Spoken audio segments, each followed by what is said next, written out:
آج کے ہمارے خطبے کا عنوان ہے ایمان اور عمل صالح۔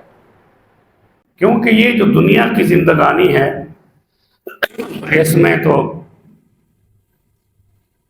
زندگی دھوکہ دے جاتی ہے۔ موت جو ہے وہ دھوکہ نہیں دیتی، وہ آ کے رہتی۔ اس کا کوئی وقت اللہ نے مقرر کیا ہے، وہ ہمیں نہیں بتایا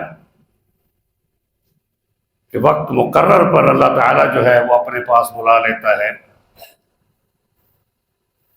اس لیے اس زندگی میں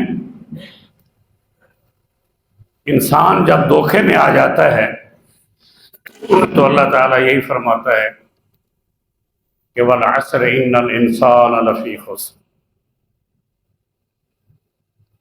مجھے قسم ہے زمانے کی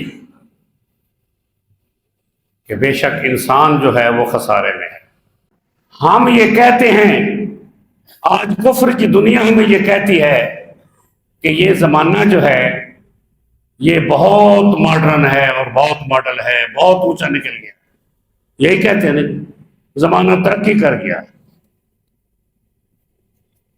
میں آپ سے قرآن حدیث کی روشنی میں یہ عرض کرتا ہوں کہ زمانہ ترقی یافتہ رسول اللہ کا تھا، ماڈل زمانہ رسول اللہ کا تھا، اور سب سے زیادہ اعلیٰ کام جو ہے انسانیت کے لیے وہ ہے وہ رسول اللہ کے زمانے میں ہوئے۔ اور اس لیے رسول اللہ نے فرمایا خیر القرون قرنی۔ رسول اللہ نے ہمارے زمانے کو خیر نہیں کہا، فرمایا کیا فرمایا؟ خیر القرون قرنی، سب سے بہترین زمانہ میرا ہے۔ ہم توہین کرتے ہیں اسلام کی، توہین کرتے ہیں رسول اللہ کے زمانے کی، اور توہین کرتے ہیں صحابہ کے زمانے کی۔ پھر فرمایا کہ ثم الذین یلونہم، میرے بعد میرے اصحاب کا زمانہ تمہارے لیے ماڈل ہے، تمہارے لیے نمونہ ہے۔ اما بعد فإن خیر الحدیث کتاب اللہ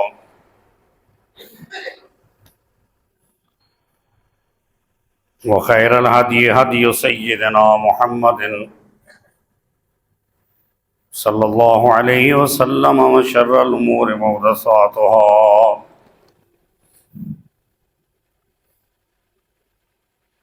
فإن كل بدعة ضلالة وكل ضلالة في النار۔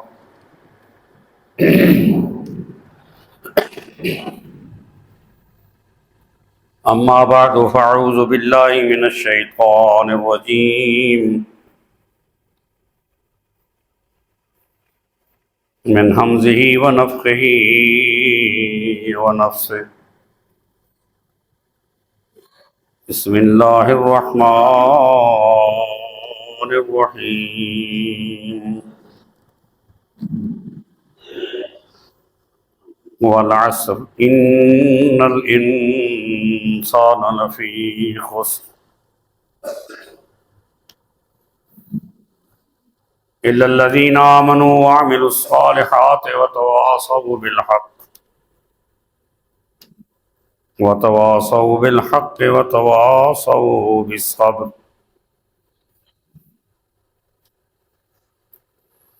وقال الله تعالى أولم نعمركم ما يتذكر فيه من تذكر وجاءكم النذير۔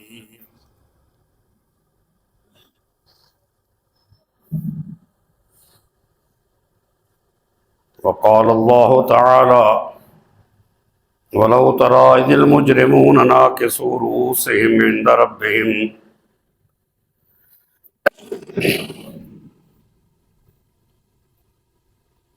وقال الله تعالى في مقام آخر يا أيها الذين آمنوا اتقوا الله حق تقاته ولا تموتن إلا وأنتم مسلمون۔ اللهم صل على محمد وعلى آل محمد كما صليت على إبراهيم وعلى آل إبراهيم إنك حميد مجيد. اللهم بارك على محمد وعلى آل محمد كما باركت على إبراهيم وعلى آل إبراهيم إنك حميد مجيد.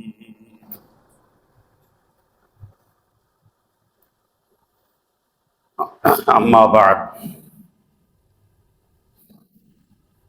سورة العصر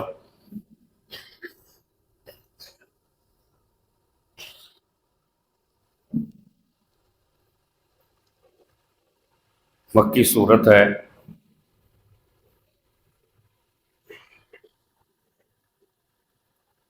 اس صورت کی 2 آیات ہیں اور یہ 2 آیات ایک رکوع ہے.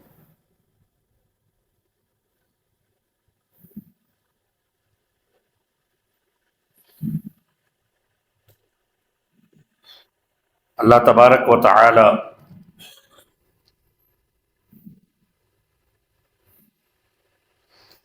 فرماتے ہیں، قسم ہے مجھے زمانے کی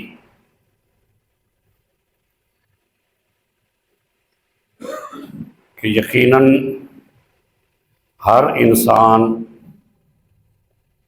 گھاٹے میں ہے،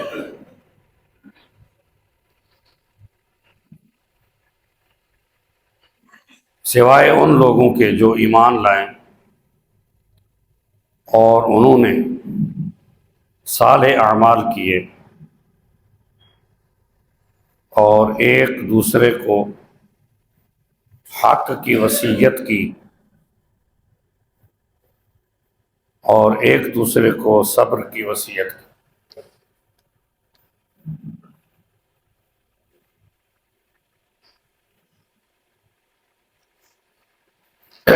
صدق اللہ العظیم.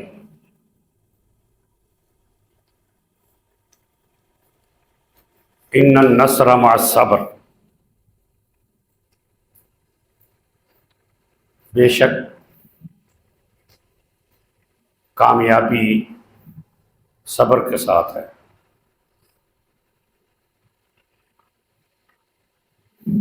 صبر کے معنی ہیں باندھنا اور روکنا.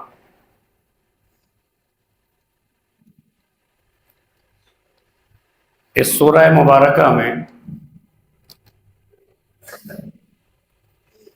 اللہ تبارک و تعالی نے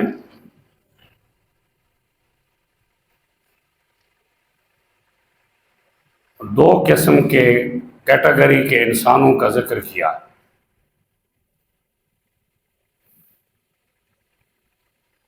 آج کے ہمارے خطبے کا عنوان ہے ایمان اور عمل صالح.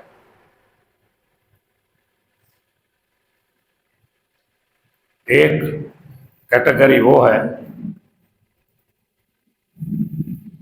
جو خسارے کی زندگی بسر کرتے ہیں، سراسر نقصان کی زندگی بسر کرتے ہیں، اور ایک کیٹیگری وہ ہے جو اللہ تعالیٰ کی 4 باتوں پر عمل کرتے ہیں.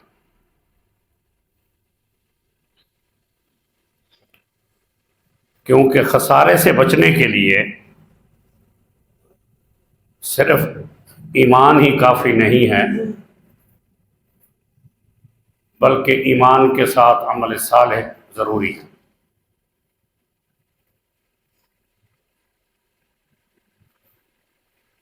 پہلی چیز جو قرآن نے بیان کی وہ یہ ہے کہ حق پر صبر کرنا، اور دوسری چیز یہ بیان کی اللہ نے کہ برائی سے صبر کرنا.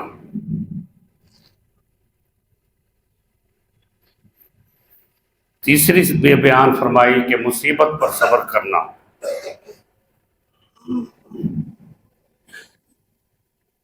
اور چوتھی چیز یہ بیان کی کہ حق کی تلقین، حق کی بات لوگوں تک پہنچانا.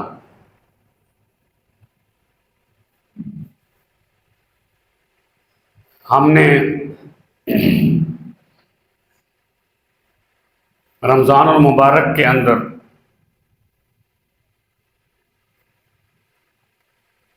روزے رکھے، نماز پڑھی، قرآن مجید سنا اور سنایا،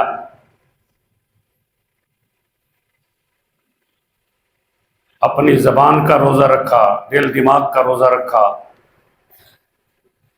اپنی جسم کے اعضاء کا روزہ رکھا اور اپنی روح کا روزہ رکھا، اور اپنے آپ کو مجسم مومن بنایا.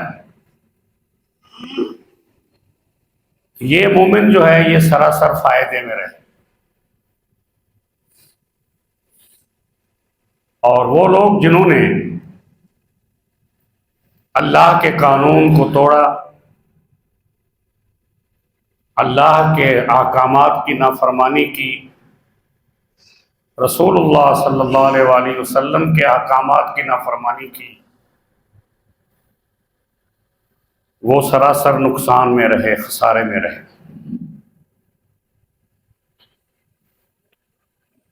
اس لیے اللہ تبارک و تعالی یہ فرماتے ہیں کہ ہم ان لوگوں سے پوچھیں گے قیامت کے دن کہ اولم نعمرکم ما یتذکر فیہ من تذکر وجاءکم النذیر، کیا ہم نے تمہیں اتنی عمر نہیں دی تھی کہ اس میں جو نصیحت حاصل کرنا چاہتا حاصل کر لیتا، اور تمہارے پاس ہمارے خاص ڈرانے والے بھی آئے.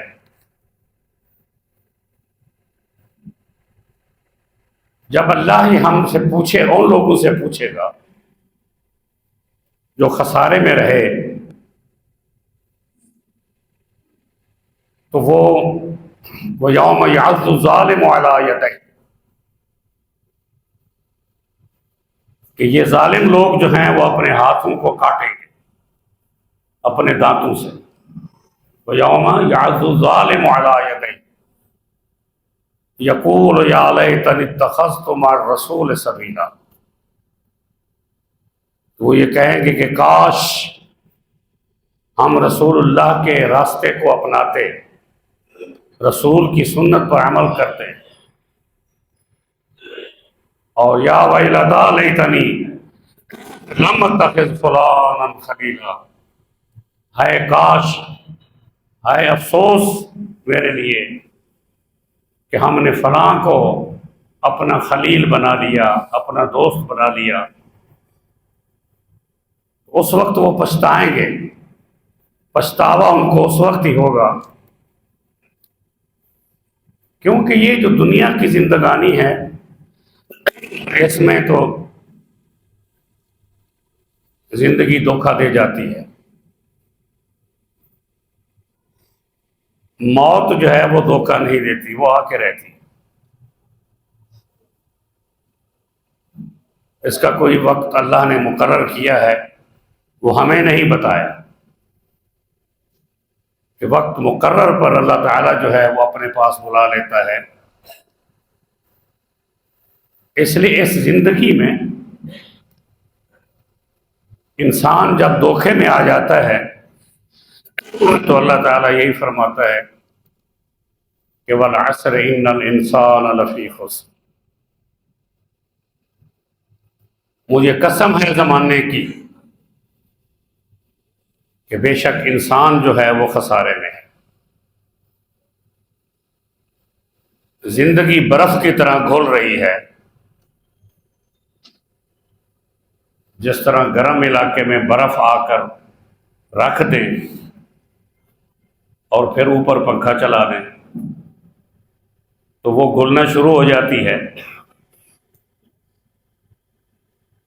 اسی طرح انسان کی زندگی گھل رہی ہے.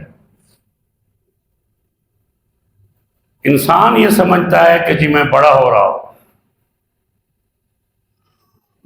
اللہ فرماتا ہے کہ تم موت کی طرف جا رہے، ہر لمحہ تمہاری زندگی سے کم ہو رہا ہے. ہم کہتے ہیں جی ہم 40 سال کے ہو گئے ہیں، اللہ فرماتے ہیں 40 سال ختم ہو گئے ہیں آپ کی زندگی سے۔ اگر یہ چیز انسان کو سمجھ آ جائے تو وہ اپنی زندگی کو سنوار لیتا ہے۔ اس لیے اللہ نے فرمایا کہ ہم پوچھیں گے کیا ہم نے تمہیں اتنی زندگی نہیں دی تھی کہ جس سے تم نصیحت حاصل کر لیتے اور اپنی زندگی کو بنا لیتے اللہ کے احکامات کے مطابق۔ ہمیں اس چیز کی طرف توجہ رکھنی چاہیے کہ ایمان جو ہے وہ عمل صالح کے ساتھ مضبوط ہوتا ہے۔ امام بخاری رحمۃ اللہ علیہ نے اپنی کتاب صحیح بخاری میں پورا ایک چیپٹر یعنی ایک باب جو ہے وہ باندھا ہے، الایمان یزید و ینقص۔ بندے کا ایمان جو ہے وہ گھٹتا بھی ہے اور بڑھتا بھی ہے۔ ایمان کس چیز سے بڑھتا ہے؟ عمل صالح سے، اور مضبوط بھی ہوتا ہے، اور پھر اس کی حفاظت بھی کرنی پڑتی ہے۔ جس طرح انسان اپنے جسم کی، اپنے صحت کی حفاظت کرتا ہے، اسی طرح اس کو اپنے ایمان کی بھی حفاظت کرنی ہے، اور ایمان کی حفاظت جو ہے وہ عمل صالح سے ہوتی ہے۔ انسان کے اندر جو اللہ نے دو چیزیں رکھی ہیں، اور دونوں طاقتیں جو ہیں وہ ایک دوسرے کے خلاف ہیں۔ ایک وہ ہے جو گناہ کی طاقت ہے انسان کے پاس،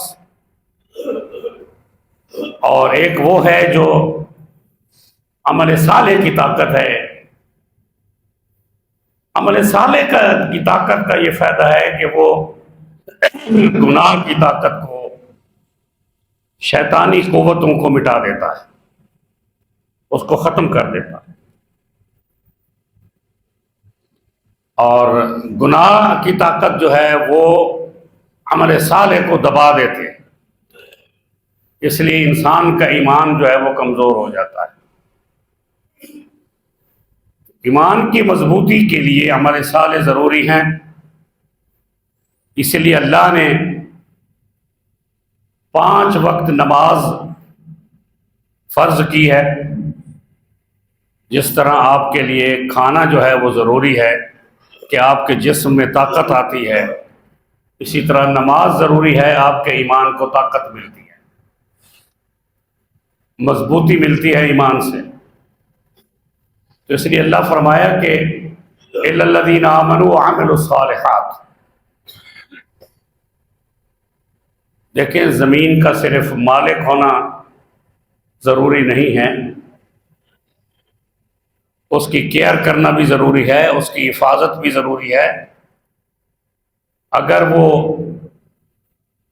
زراعت کی زمین ہے تو اس میں محنت بھی ضروری ہے، اور اگر یہ نہیں کریں گے تو آپ کی پوری فصل جو ہے وہ ضائع ہو جائے گی، اور زمین بھی بنجر رہے گی۔ اسی طرح ایمان کی زمین جو ہے وہ بنجر ہو جاتی ہے جب بندہ جو ہے وہ نماز نہیں پڑھتا، بندہ جو ہے عمل صالح نہیں کرتا۔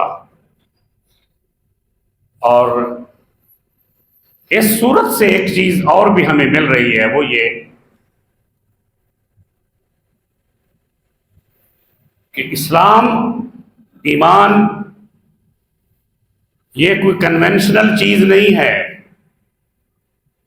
کہ آپ نے رمضان میں روزے رکھے، نمازیں پڑھی، اللہ رمضان میں آسمان دنیا پہ آتا ہے پھر نہیں آتا۔ اللہ جو ہے وہ آپ کو ایمان کی طاقت صرف رمضان میں دیتا ہے، باقی مہینوں میں نہیں دیتا۔ یہ انسان کی سب سے بڑی غلطی ہے۔ اللہ نے آپ کو رسول اللہ کے ذریعے سے یہ بتایا کہ اللہ تعالیٰ ہر رات آسمان دنیا پہ آتے ہیں نصف اللیل کے بعد، جب رات کا ثلث جو ہے وہ ختم ہو جاتا ہے، اس وقت اللہ آتا ہے اور اپنے بندوں کو معاف کرتا ہے، اپنے بندوں کو عمل صالح جو ہیں اس کا کریڈٹ دیتا ہے۔ اس لیے رمضان میں جب آتا ہے اللہ تو پورے سال بھی آتا ہے اور ہر رات آتا ہے، اور ہر رات آپ کی اللہ سے ملاقات ہوتی ہے۔ اس لیے ان لمحات کو ضائع نہ کیجیے، یہ لمحات بڑے ضروری ہیں آپ کی زندگی کے، کہ ہمیں اللہ نے زندگی اسی لیے دی ہے کہ جب ہم ایمان لائیں تو ان کو مضبوط کریں عمل صالح سے، حق کے لیے کھڑے ہونا، حق کا ساتھ دینا، یہ اللہ نے حکم دیا ہے مسلمانوں کو، وَتَوَاصَوْا بِالْحَقِّ، حق کو کبھی چھپانا نہیں، حق کے لیے کھڑا ہونا ہے، چاہے اس سے آپ کی زندگی بھی چلی جائے، جان بھی چلی جائے۔ اس لیے اللہ تبارک و تعالی نے یہ فرمایا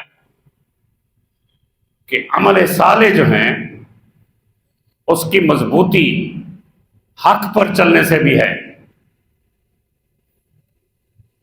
اور حق پر چلنا جو ہے وہ اتنا ضروری ہے کہ اللہ کی یاد اپنے دل سے مت نکالیے۔ یہ جو کچھ ہم کھاتے ہیں، جو کچھ ہم پیتے ہیں، جو کچھ ہم پہنتے ہیں، ہماری آل اولاد ہے، ہمیں اللہ نے رزق دیا ہے، ہمیں مال دیا ہے، ہمیں صحت عطا کی ہے، یہ اس لیے عطا کیا ہے کہ ہم اس کا شکر کریں، اور اس کے شکر کے لیے سب سے پہلی چیز جو ہے وہ توحید خالص پر ایمان رکھنا ہے، اور توحید خالص جو ہے اس کو سمجھنے کے لیے اللہ کا قرآن موجود ہے، رسول اللہ کی احادیث موجود ہے۔ صرف سننا ضروری نہیں ہے، آج کا جو میرا میسج ہے وہ یہ ہے کہ اس کو پڑھیں، اس کو سمجھیں، اس پر عمل کریں۔ اگر آپ منبر رسول سے قال اللہ و قال الرسول سنیں، اس کو اپنے فارغ لمحات میں پڑھیں بھی صحیح، کتاب کھولیں، قرآن کھولیں، حدیث کھولیں، اور اس کو پڑھیں اور اس کا مطالعہ کریں، اور اپنی زندگی اسی کے مطابق بنائیں۔ آج ہماری اولادیں اور ہم خود کس انداز سے مشغول ہو گئے ہیں کہ یہ موبائل اور یہ کمپیوٹر اور یہ لیپ ٹاپ ہماری جان نہیں چھوڑتے۔ اب آپ آرام کرنا چاہیں اور موبائل بند کر کے سو جائیں تو نیند میں بھی آپ کو تکلیف ہو رہی ہوتی ہے کہ موبائل بند ہے۔ نیند سے جاگتے ہیں تو سب سے پہلے یہ دعا بہت قلیل لوگ پڑھتے ہیں کہ الحمدللہ الذی احیانی بعد ما اماتنی والیہ النشور۔ پہلے موبائل کو آن کرتے، اللہ کی یاد نہیں کرتے، اللہ کا ذکر نہیں کرتے، الا قلیلا الا ما شاء اللہ۔ موبائل کو کھول کر دیکھتے ہیں کہ کس کس کا میسج آیا ہے، کس کس کی کال آئی ہے۔ ساری ساری رات ہمارے بچے موبائل دیکھتے ہیں۔ جن بچوں نے قرآن سیکھنا تھا، جن بچوں کو ہم نے قرآن سکھانا تھا، وہ بچے اب موبائل کی زندگی میں آ گئے۔ تو فرمایا کہ یہ خسارے کی بات ہے، یہ نقصان کی بات ہے۔ ان موبائلز نے قبر میں ساتھ نہیں جانا، ان کا گناہ ساتھ جائے گا۔ اور جس چیز نے ساتھ جانا ہے وہ آپ کے سارے اعمال، وہ حق کے لیے کھڑے ہونا ہے۔ اس لیے ہم جتنا کھانے پینے پر زور دیتے ہیں، میں آپ کو اس کی ایک حدیث جو ہے وہ بیان کرتا ہوں۔ مسلم شریف کی حدیث ہے، رسول اللہ صلی اللہ علیہ وآلہ وسلم بھوک کی وجہ سے بہت زیادہ نڈھال ہو گئے اور تکلیف محسوس کری، اور حضرت ابو بکر صدیق رضی اللہ تعالیٰ عنہ کی بھی یہی حالت تھی، حضرت فاروق اعظم کی بھی یہی حالت تھی رضی اللہ تعالی عنہما۔ یہ تینوں پاک نفوس مسجد نبوی سے نکلے اور ایک انصاری کے گھر تشریف لے گئے۔ اس انصاری کے پاس جب پہنچے تو اس نے اپنا بکرا ذبح کیا اور رسول اللہ صلی اللہ علیہ وسلم اور حضرت ابو بکر اور حضرت عمر ان کو گوشت کھلایا، کھجور کھلائی، اور پھر آخر میں شربت بھی پلایا۔ رسول اللہ صلی اللہ علیہ وسلم نے اور آپ کے دونوں دوستوں نے اللہ کا شکر ادا کیا۔ الحمدللہ الذی اطعما وسقا وجعلنا المسلمین۔ جب باہر نکلے تو آپ نے فرمایا کہ اے ابو بکر، عمر، آپ کو معلوم ہونا چاہیے کہ اللہ تعالیٰ ان نعمتوں کے بارے میں بھی ہم سے سوال کرے۔ ثم لتسألن یومئذ عن النعیم۔ کیا پہنا، کیا پایا، کیا کھایا، اور زندگی کیسے گزاری، ان نعمتوں کے بارے میں بھی سوال ہوگا۔ اس لیے اللہ کا شکر ادا کرنا سب سے افضل عمل ہے۔ فرمایا لئن شکرتم لازیدنکم وَلَئِن كَفَرْتُمْ مِنَّ عَذَابِي لَشَدِيدٌ۔ ایک بات میں آپ کے ذہن نشین کرنا چاہتا ہوں، غور سے سننا۔ ہم یہ کہتے ہیں، آج کفر کی دنیا ہمیں یہ کہتی ہے کہ یہ زمانہ جو ہے یہ بہت ماڈرن ہے اور بہت ماڈل ہے، بہت اونچا نکل گیا۔ یہی کہتے ہیں نا، زمانہ ترقی کر گیا۔ میں آپ سے قرآن حدیث کی روشنی میں یہ عرض کرتا ہوں کہ زمانہ ترقی یافتہ رسول اللہ کا تھا، ماڈل زمانہ رسول اللہ کا تھا، اور سب سے زیادہ اعلیٰ کام جو ہے انسانیت کے لیے وہ ہے، وہ رسول اللہ کے زمانے میں ہوئے۔ اور اس لیے رسول اللہ نے فرمایا خیر القرون قرنی۔ رسول اللہ نے ہمارے زمانے کو خیر نہیں کہا، فرمایا کیا فرمایا؟ خیر القرون قرنی، سب سے بہترین زمانہ میرا ہے۔ ہم توہین کرتے ہیں اسلام کی، توہین کرتے ہیں رسول اللہ کے زمانے کی، اور توہین کرتے ہیں صحابہ کے زمانے کی۔ پھر فرمایا کہ ثم الذین یلونہم، میرے بعد میرے اصحاب کا زمانہ تمہارے لیے ماڈل ہے، تمہارے لیے نمونہ ہے۔ آپ مجھے بتائیں، آپ پڑھے لکھوں سے میں سوال کرتا ہوں، کیا آج تک سائنس جو ہے وہ 7واں آسمان سے لے کر اوپر سدرۃ المنتہا تک، کیا سائنس وہاں پہنچی؟ کیا کوئی بندہ وہاں پہنچا؟ بتائیں تو کیا ترقی ہے؟ کس چیز کی ترقی ہے؟ یہی ترقی ہے کہ اس ترقی نے ہمیں دین سے دور کر دیا، اس ترقی نے ہمیں عیش و عشرت دے دی، اور اس ترقی نے ہمیں منگتا کر دیا، مانگیں، بھیک مانگیں۔ اس ترقی نے ہمیں یہ کر دیا ہے کیونکہ ہم عادی ہو گئے ہیں جانوروں کی طرح، یاکلون کما تاکل الانعام، جیسے جانور کھاتے ہیں کافر ایسے ہی کھاتے تھے، ہم بھی ویسے پکوان کھاتے ہیں۔ ہماری حالت یہ ہو گئی ہے، آپ غور کریں کہ ہم کوکا کولا چھوڑنے کے لیے تیار نہیں ہیں، ہم فینٹا چھوڑنے کے لیے تیار نہیں ہیں، ہم وہ مصنوعات جو یہودیوں اور عیسائیوں کو پروٹیکٹ کرتے ہیں، ان کو مضبوط کرتے ہیں، ان کو چھوڑنے کے لیے تیار نہیں ہیں۔ ظلم تو اس بات کا ہے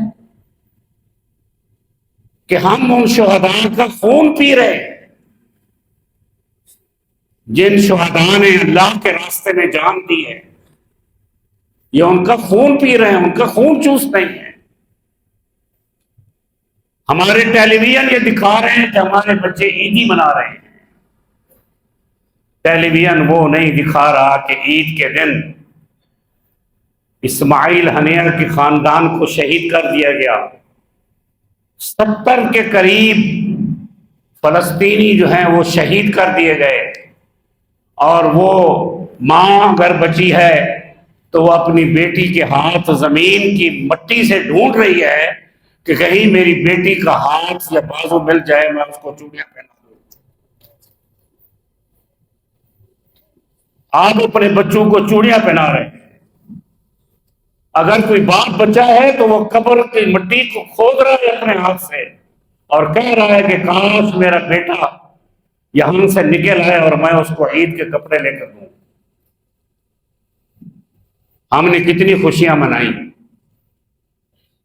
ہم نے عید الفطر کو بڑی شان و شوکت سے منایا، اور انہوں نے اپنی شہادت کو بڑی شان و شوکت سے منایا۔ ہم میں اور ان میں فرق ہے، اس لیے اللہ نے فرمایا کہ ان الانسان لفی خسر، اللہ پوچھے گا ہم سے، اللہ تعالیٰ ہم سے پوچھے گا، یہ بچیاں، یہ بچے، یہ شہداء ہمارے گریبانوں میں ہاتھ ڈالیں گے کہ کہاں ہے وہ تمہارا ایٹم بم، کہاں ہے وہ تمہارا اسلحہ، کہاں ہے تمہاری وہ طاقت فوج کی، کہاں ہے تمہاری طاقت وہ عوام کی کہ تم ان تک سمپل کھانا بھی نہیں پہنچا سکتے؟ تمہارے اندر اتنی بھی طاقت نہیں رہی کہ ان تک کھانا پہنچ جائے؟ عید کے دن جو کھانے کے ٹرک جا رہے تھے ان پر بھی انہوں نے بمبارڈمنٹ کر کے ان ٹرکوں کو بھی تباہ کر دیا۔ یہ کیوں کیا؟ یہ اس لیے کیا کہ وہ ہمیں بتا رہے ہیں کہ ہم طاقتور ہیں۔ مسلمان اور مسلمانوں کا اللہ، مسلمانوں کا رسول، نعوذ باللہ من ذالک، ہمارا کچھ نہیں بگاڑ سکتے، قرآن ہمارا کچھ نہیں بگاڑ سکتا۔ وہ ہمیں چڑھا رہے ہیں، اور کل بھی امریکہ کے صدر جو بائیڈن نے یہ کہا ہے کہ اگر ایران نے یہودی ریاست پر حملہ کر دیا تو ہم یہودی ریاست کو مضبوط بنائیں گے، ہم اس کا ساتھ نہیں چھوڑیں گے، ہم طاقت کا طاقت سے جواب دیں گے۔ اتنے فرعون بن گئے، اور وہ فرعون جو تھا، اب میں صرف مثال دے رہا ہوں آپ کو کہ وہ جو فرعون تھا اس نے موسیٰ علیہ السلام کے قتل کے منصوبے بنائے، جیسے یہودیوں نے عیسیٰ علیہ السلام کے قتل کے منصوبے بنائے۔ کتنے بے وقوف اور پاگل ہیں عیسائی جو یہ کہتے ہیں کہ ہمارے نبی کو قتل کیا، پھانسی پر چڑھایا کس نے؟ یہودیوں نے، اور وہ پروٹیکشن کرتے ہیں یہودیوں کی۔ قرآن کہتا ہے کہ عیسیٰ علیہ السلام کا بال بھی بھیگا نہیں ہوا، نہ وہ قتل ہوئے، وما قتلوہ وما صلبوہ ولکن شبہ لہم۔ مسلمانوں کا ساتھ وہ نہیں دیتے، جس کے پیغمبر کو ہم زندہ مانتے ہیں، جس کے پیغمبر کو ہم پیغمبر مانتے ہیں، اس کو رسول مانتے ہیں، جس کی کتاب کو ہم کتاب الہی مانتے ہیں، کہ انجیل جو ہے کتاب الہی ہے، وہ انجیل کو کتاب الہی نہیں مانتے، عیسیٰ علیہ السلام کو رسول نہیں مانتے، عیسائی مذہب کو وہ غلط کرتے ہیں، لیکن وہ عیسائی بزدل، احمق، بے وقوف انہی کا ساتھ دیتے ہیں جو ان کے پیغمبروں کے قاتل ہیں، جو ان کے مذہب کے قاتل ہیں، یہ ان کا ساتھ دیتے ہیں۔ اور پھر موسیٰ علیہ السلام کو قتل کرنے کے لیے فرعون نے لجنہ بلائی، اور ان میں سے ان کا اپنے خاندان کا ایک بڑا طاقتور بندہ کھڑا ہو گیا اس لجنہ میں کہتا ہوں حق کی بات کر رہا ہوں، جو قرآن کہہ رہا ہے، ٹھیک ہے نا، جو قرآن کہہ رہا ہے کہ حق کی تلقین کرو، حق کا ساتھ دو۔ اور اس نے کیا کہا؟ وَقَالَ رَجُلٌ مُّؤْمِنٌ مِّنْ آلِ فِرْعَوْنَ، قرآن ہے، سنیں ذرا قرآن کو غور سے۔ وَقَالَ رَجُلٌ مُّؤْمِنٌ مِّنْ آلِ فِرْعَوْنَ يَكْتُمُ إِيمَانَهُ أَتَقْتُلُونَ رَجُلًا أَن يَقُولَ رَبِّيَ اللَّهُ، وہ اسی لجنہ میں کھڑے ہو کر کہتا ہے، اس نے اپنی وزارت، اپنی عمارت، اپنی فرعون کے ساتھ قربت کو ٹھوکر مار دی، اور کہا کہ کیوں ایک ایسے میں قتل کرنا چاہتے ہو جس نے کہا کہ میرا رب تو اللہ ہے؟ آپ کر سکتے ہو ایسا؟ آپ کے پاس ہے ایسی طاقت؟ ہاں، اس سنت پر عمل کیا تو ابو بکر صدیق نے عمل کیا رضی اللہ تعالیٰ عنہ۔ اس نے بھی یہی کہا جب حضور صلی اللہ علیہ وسلم کے قتل کے منصوبے ہوئے، حضور کو پتھر مارنے کے منصوبے ہوئے، تکلیف دینے کے منصوبے ہوئے، تو انہوں نے بھی یہی کہا کہ وقال رجل مؤمن من آل فرعون والی بات کی، اتقتلون رجلا ان یقول ربی اللہ۔ انہوں نے اتنا مارا حضرت ابوبکر صدیق کو کہ آپ بے ہوش ہو گئے، آپ کے خاندان والے اٹھا کر آپ کو گھر لے گئے۔ جب آپ کو ہوش آئی تو فرمانے لگے مجھے رسول اللہ کے پاس لے چلو، میرے زخموں کا مدار رسول اللہ کے چہرے کی زیارت میں ہے، میں حضور کا چہرہ دیکھوں گا میرے سارے زخم ٹھیک ہو جائیں۔ اس لیے فرمایا کہ حق کے لیے کھڑے ہونا۔ موسیٰ علیہ السلام کو فرعون قتل نہیں کر سکا، خود غرق ہو گیا۔ عیسیٰ علیہ السلام کو یہودی قتل نہیں کر سکے، وہ خود برباد ہو گئے، اور اللہ کے دشمنوں میں شامل ہو کر اللہ کے غضب میں شامل ہو گئے، جس کی دعا آپ سورہ فاتحہ میں کرتے ہیں کہ غیر المغضوب علیہم ولا الضالین، پھر آمین کہتے ہیں۔ فرمایا کہ اس کے لیے صبر ضروری ہے۔ قرآن فرماتا ہے کہ وبشر الصابرین الذین اذا اصابتهم مصیبۃ قالوا انا للہ وانا الیہ راجعون۔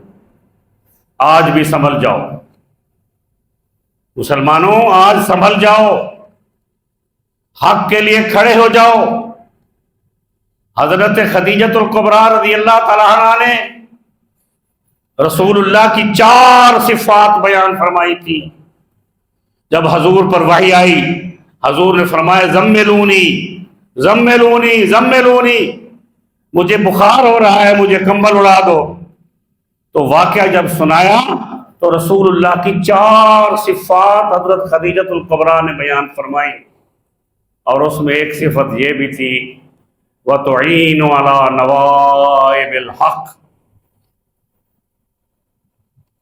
جہاں آپ صلہ رحمی کرتے ہیں، جہاں آپ یتیموں اور مسکینوں کی مدد کرتے ہیں، جہاں آپ بیواؤں کے سروں پر چادریں ڈالتے ہیں وہاں حق کے لیے بھی آپ کھڑے ہو جاتے ہیں، چاہے آپ اکیلے کیوں نہ ہو۔ آپ یہ بتائیں کہ ہم نے کتنے شہداء کو کفن دیا، آپ یہ بتائیں کہ ہم نے کتنے بیواؤں کو پیسے دیے، ان کے سروں پر چادر ڈالی، کتنی یتیموں کی کفالت کی ہے کہ نہیں کی، یہ ہم اپنا خود جواب دیں گے۔